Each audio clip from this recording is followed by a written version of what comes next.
भक्तों, आज मैं घर परिवार और समाज की जड़ों पर बात करने जा रहा हूं। ध्यान से सुनिए, यही जीवन सुधारने का मार्ग है। भक्तों, जब बड़े लोग बिल्लियों को गोद में उठाकर मोह माया दिखाते हैं पर असली मुद्दों को अनदेखा कर देते, इस देश का नौजवान भगवान से प्रार्थना करता है कि अगले जन्म में भी बिल्ली ही बनना है।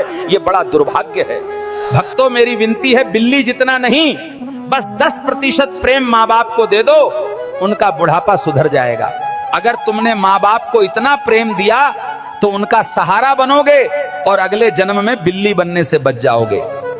लोग कहते हैं, मुनि जी इतना जोर जोर से क्यों बोलते हैं? क्या आपको ऊंचा सुनाई देता है या कुछ कमी है? अरे मूर्खो, तुम्हारा भ्रम है। मुझे सब सुनाई देता है। मैं समाज की चिंता में बोलता हूँ। मेरी ड्यूटी ही मेरी असली ब्यूटी है। बिल्ली को सूखी रोटी भी दो तो वो पूरी रात चूहे पकड़ती है और परिवार की रक्षा में जागती रहती है। पैसा कमाओ, मेहनत करो, लेकिन इतना मत कमाओ कि औलाद ही हाथ से फिसल जाए और परिवार का रिश्ता टूट जाए। घर की असली लक्ष्मी पत्नी है, तिजोरी का धन नहीं। धन साथ छोड़ सकता है पर पत्नी आखिरी सांस तक साथ देती है। जो शराब पीकर घर आता है वो अपनी पत्नी रूपी असली लक्ष्मी का अपमान करता है और परिवार की शांति नष्ट कर देता है। जब पत्नी रूपी लक्ष्मी नाराज होती है तो तिजोरी वाली लक्ष्मी भी घर छोड़ देती और घर का वैभव मिट जाता।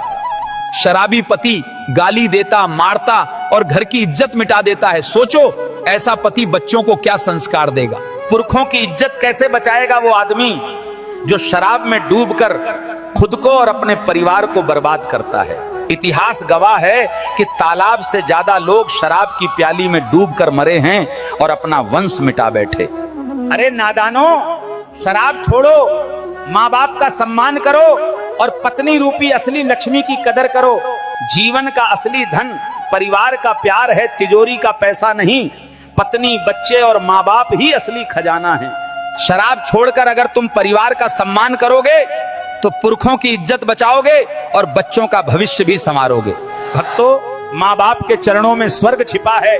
उनकी सेवा करने से जीवन धन्य होता है और बुढ़ापे में मुस्कान खिलती है। असली तपस्या यही है, माँ बाप का सम्मान करो, पत्नी को लक्ष्मी मानो और बुरी आदतों को सदा के लिए छोड़ दो। जो सत्य की वाणी सुनते हैं और जीवन में अपनाते हैं वही अपने घर को स्वर्ग बनाते हैं और परमात्मा का आशीर्वाद पाते। भक्तों, अब आशीर्वाद का समय है। जल्दी से लाइक करो, कमेंट बरसाओ और केला खा के ठोक दो सब्सक्राइब। भक्तों, अगर वीडियो अच्छी लगे तो फॉलो कर लीजिए बिहारी ब्लॉगर को, और दान देना चाहते हैं तो स्कैनर लगा दे रहा हूं। सीताराम।